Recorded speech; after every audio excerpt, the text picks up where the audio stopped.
Well, the question is, what is the next step?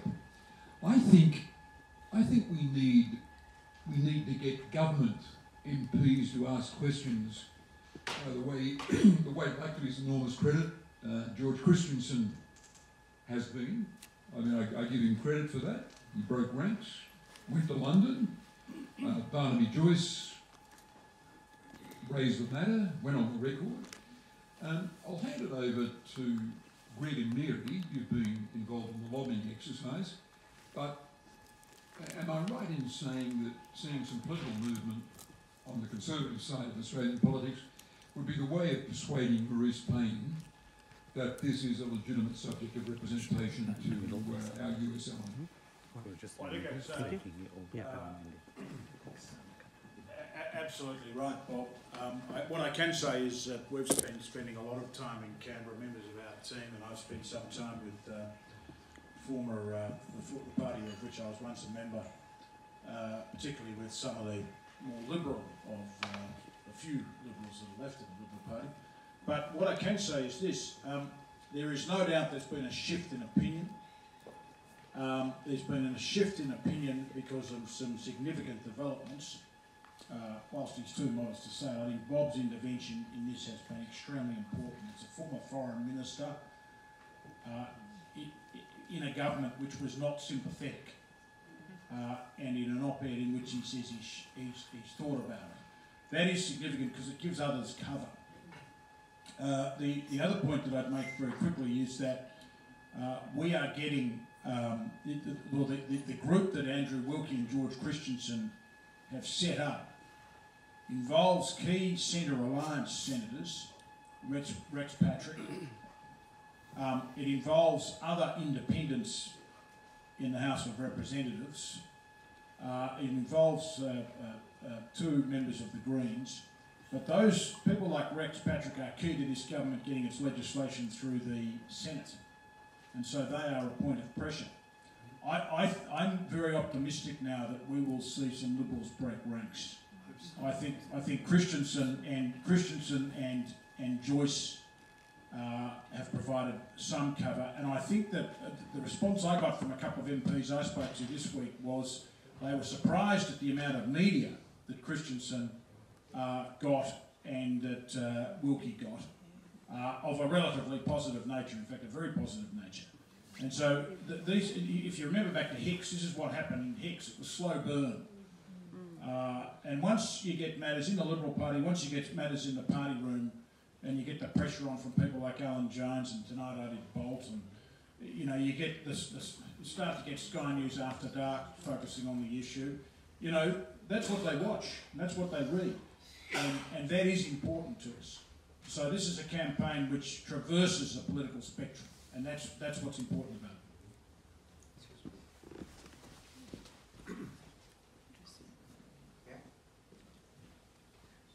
Which brings me back to you, Bob, as a former esteemed Australian Foreign Minister who has had a lot more experience at this stage than Maurice Payne.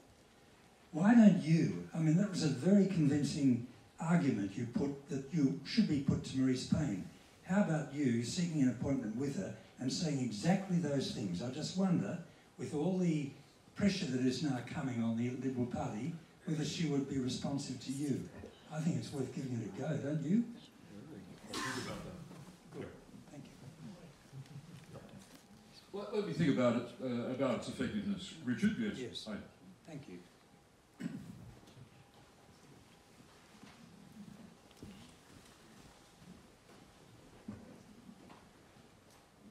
Good evening, my name is Tawfiq. I'm a radio correspondent for 89.32 GLF. My question would be to Mary. Mary, we do understand the realm of internet these days is a double-edged sword. And we do find that there are journalists, independent journalists, who are breaking out of conventional media houses and taking the internet route to survive and do true journalism. What, in your opinion, is the future of journalism, considering we have had issues of Julian Assange? Well, that's a big question. It's a big question, and unfortunately, we're broken up into segments. I don't watch mainstream media. I don't read the mainstream media press. I read independent press. I look for journalists who are reputable. But not everyone, you know, we all do something different. Some people still pick up the Telegraph and put it on, you know, on the way home from work. Also, I think, you know, the news bulletins are very, very important. A lot of people still watch news bulletins, and it's a funny kind of environment. Unfortunately, there's this sort of sausage factory mentality. You know, we all sort of follow each other, depending on the news cycle. So the people at the beginning of the day set the agenda, and then everyone does exactly the same stories in exactly the same way, and when we've finished our bulletin, we just check that everyone else has done the same thing, and if they have, we congratulate ourselves because we couldn't possibly have got it wrong, and then we come back the next day and do it all over again. So there's a sameness, and that's a real problem. I mean, that needs a real shake-up. And the other tension is that we had a monopoly. Now there are people like you and all these other fabulous journalists creating fabulous work on independent sites, and Wendy. And then there's Julian, and then there's this argument about whether he's a journalist. His activity has certainly been journalistic activity, as Wendy pointed out, or she asked the question at another forum. How does Julian verify that the documents are authentic? Because no document that he's ever published has been found to be a fake. The other thing is, I've never found him. I've never heard him tell a lie, but that's another issue. And you know, we haven't had time to talk about the Russians, and it's not about the Russians, but that's another fascinating topic. So it's certainly journalistic activity. He believes that the public should have access to the source material. So when I was in the newsroom, I was very conscious of the fact that, despite the fact that we thought that, you know, we should have control over this information, decide what you see, because only we have the skill to decide what's appropriate for you to see. I was aware that there were people in the audience who knew so much more about the topic than we did, and were either falling about laughing or wanted to throw a brick through the television. So, you know, you've still got that situation. I'm afraid that still happens. And I don't know what the answer to that is. But what we do need are thinkers and leaders to have a public discourse about how this should be managed, because the whole impact of the digital world and you know, it's very complicated, isn't it? So as a seasoned journalist, would you I'm give your going to best stop wishes to now. journalists? Sorry.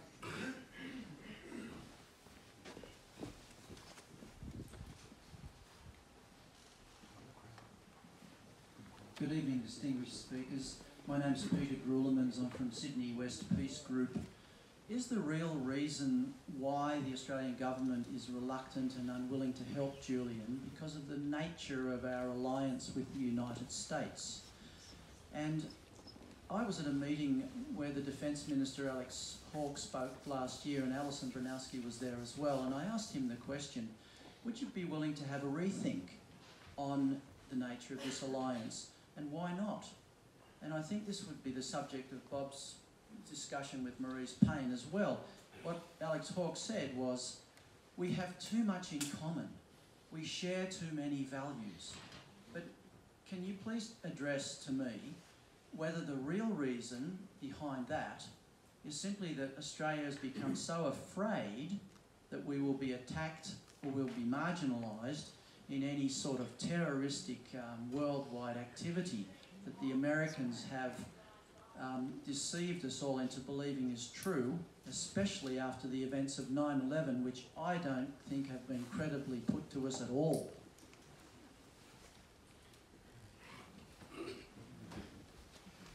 I just suggest that if we can have shorter questions so we can get more answers. Well, I think the answer to this is is that we've lost the habit of having disagreements with America. And it's easy to see how this developed over the years. Under John Howard, we delivered support for the invasion of Iraq. And in return, Howard would argue there was big concessions on Australian visa access and a free trade agreement that the government was very attached to. And the Prime Minister had lunch at the Crawford Ranch, which was a great symbol. I remember an Australian ambassador to Washington telling me in the mid-90s, he said, you wouldn't want to be ambassador in this place. He said, we've got less access and less influence than, say, the ambassador of a Caribbean state. But you couldn't have said that after the Howard years, because there was such gratitude from the Republican and the neoconservative wing, the Republican Party in particular, for that early support in the invasion of Iraq. And then under the Rudd government, there was an easy and relaxed familiarity, which I completely understand, with the Obama administration, Hillary Clinton. We spoke the same language. Obama was cautious about any more regime change wars, about all that mad adventurism, and Hillary was prepared to have objectives of American diplomacy that included the rights of women and girls in developing countries, and there was an easy and relaxed relationship. It means that the vigorous arguments that were carried on, even during the Hawke years, became a thing of the past. One of the earliest acts of the Hawke government was to establish a review of the ANZUS Treaty. It's inconceivable that any subsequent government would have done it. So we've fallen out of the habit of arguments and dissent under the umbrella of the ANZUS Treaty. What is the ANZUS Treaty in essence? I asked this question of my advisors. It's an obligation to consult. An obligation to consult. And having consulted, in response to an attack on the territory of one or other of the partners in the Pacific, to take action in accordance with our own constitutional processes. Now, the language is very cautious, but on the bottom line, it is an obligation to consult. We've, as Keating has said, as Keating has argued, we've breathed an almost cult-like atmosphere into the alliance that would have been exotic even to the era of Menzies and Casey, the generation that gave us the alliance, the ANZUS Treaty, in 1951. It doesn't preclude a fully developed Australian character in the world of international diplomacy. It doesn't preclude Australian leadership on things like arms trade treaties that the American administration may not be keen on. It doesn't include Australia, it doesn't include something like Gareth Evans' fantastic initiative to bring settlement in Cambodia. But we don't dream of those things these days. These days there's a sense that any Australian initiative must be run past Washington. And if there's any hint of discomfort or lack of ease, we would drop it. In that spirit, while a previous government, I think a government of the Hawke and Keating era, would mount a vigorous argument for Assange, the Assange extradition, to be quietly dropped, to be elegantly discarded, we can't contemplate that today. I'm not arguing for a dumping of the alliance, but just for the Australia's international personality to be expressed without apology under the architecture of the alliance. And that apparently today is beyond us. Now there's enemy over there, and then it will come to you. And we've got 20 minutes. We've got 20 minutes, and then we'll conclude. A question, is it fair to say overall that the response and interaction of the Australian public to this tragedy has been disappointing? It is disappointing for me, I must say. I hear the media, I hear the 280,000, but let's compare with Fraser Anning. We had 1 million people signing a petition at that time. I don't know why, if you can please shed some light on this. I think the answer to that is that this is a matter of some longevity. I first got involved with Julian Assange through his father in 2012. That's 8 years ago. And when you talk to people about Assange, in the last few years they'd say to you, what happened to him? Where is he? Because it just went on and on and on. But what I would say to you is that there has been a significant shift now that it's become front and centre again. And so the Australian public response, in a sense, reflects that longevity and the reality that when he went into the embassy in 2013, there were, I'll be blunt, there were mixed views about that in Australia.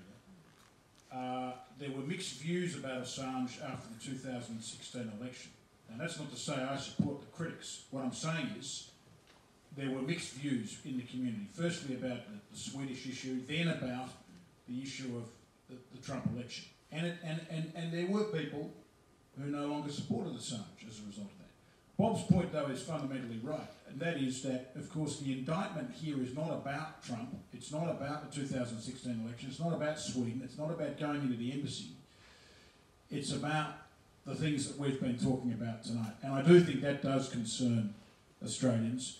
And Australians seem to have a view, and I can only say this as a lawyer who's worked with people who've been overseas and got into trouble, and talked to other members of the bar in Melbourne particularly who've worked on these cases.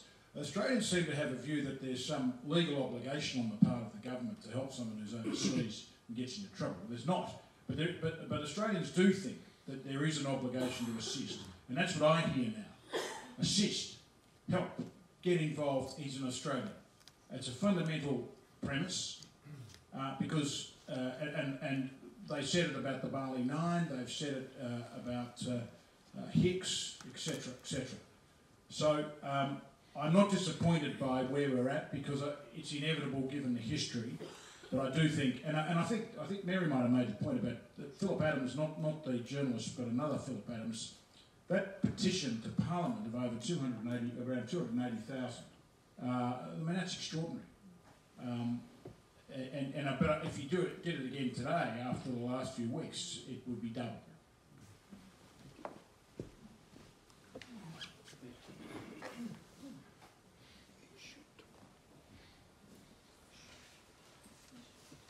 Hi, this is a question for Greg and Mary. My name's Sonia, I'm a doctor, and I'm on the list of doctors supporting Julian Assange. I think the mainstream media has disappointed me in how they've been reporting the trial, and my question is, without their support, a lot of the general public isn't like me and doesn't sit around reading Nils Melzer's report on torture or anything else that you guys have been saying. What can we do as members of the public, because essentially this probably will be tried in the court of public opinion, to help Julian Assange? Should we email our MPs? Should we tweet things? Should we get on Facebook? I know I've got 219 followers on Twitter, but I tweet constantly. Like, what else can we do practically so I don't go to another event where it's all the same people, which is fine, I mean, it's great. But I think we need more public support, people like me. And I just think, like, what can I tell my friends and other people my age to help?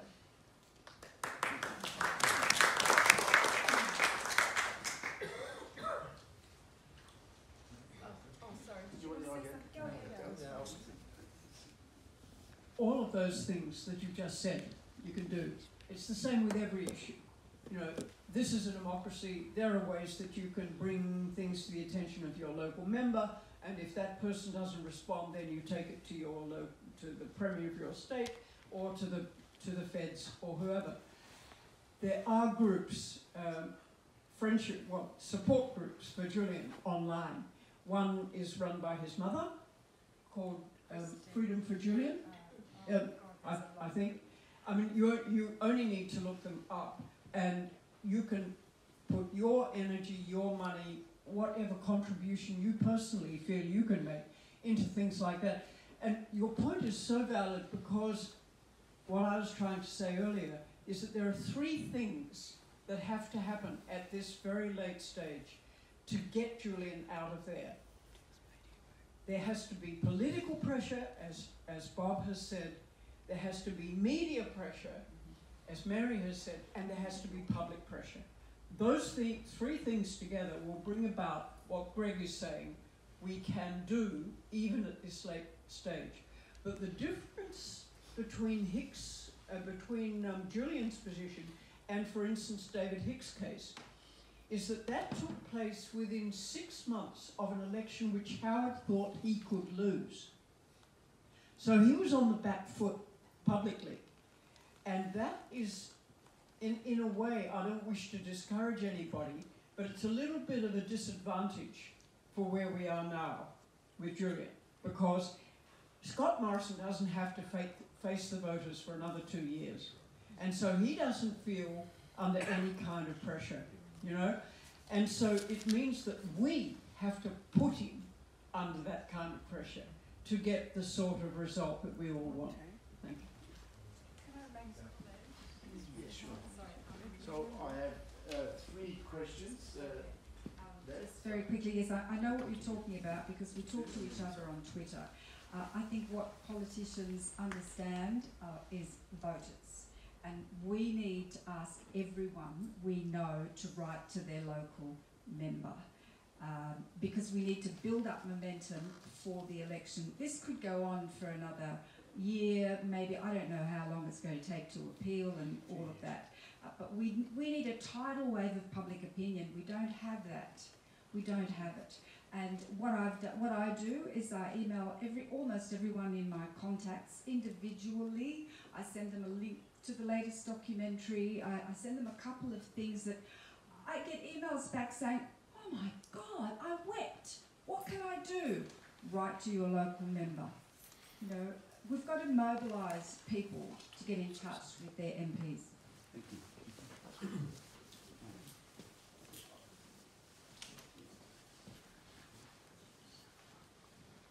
Question for Mr. Barnes.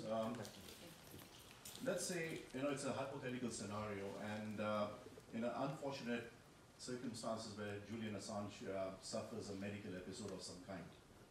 He collapses and he loses consciousness. Who will be responsible for his well-being? Who will treat him? Well, I can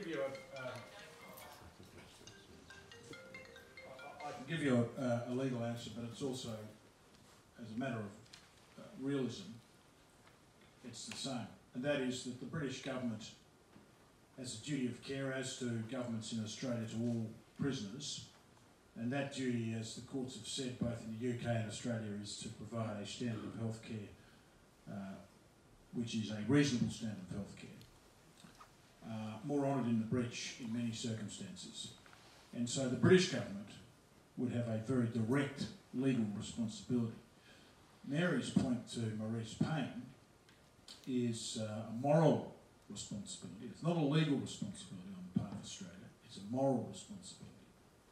But the legal responsibility lies with the United Kingdom to ensure that he gets adequate health care. Well, one of the issues you may have seen emerge just very quickly in the last couple of days was the strip searching of Assange, the unnecessary movement between cells, and of course the removal of clothes, etc.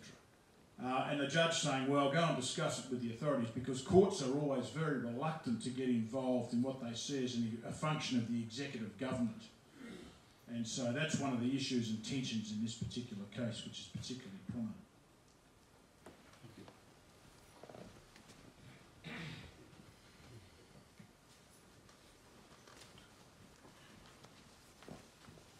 Thank you. My name is Abbas Alvi. Dr. Allison has mentioned that when the three things join together, parliamentarians, media, and people, things move further. And also this document, what I see, there's a lot of places you have mentioned India and Modi names over here. My question is that the similar sort of situation, what is happening here, can happen in India also, which probably everybody must be aware that only yesterday there's 14 people killed, 80 people in the hospitals, and more than 300 have been affected, and almost from last 70 days, there's thousands and thousands of people sitting down on the street where President Trump is going to Taj Mahal and watching all those sort of things. And I know that our foreign minister is also visiting next month to India. My question to Honorable Babka, what should be the situation or feelings or comments of the Australian foreign ministers for these sort of situations? Because whatever is happening in India, it can be very easily transferred to us also here also, because it can impact all over the world. India is in a very bad situation. Thank you.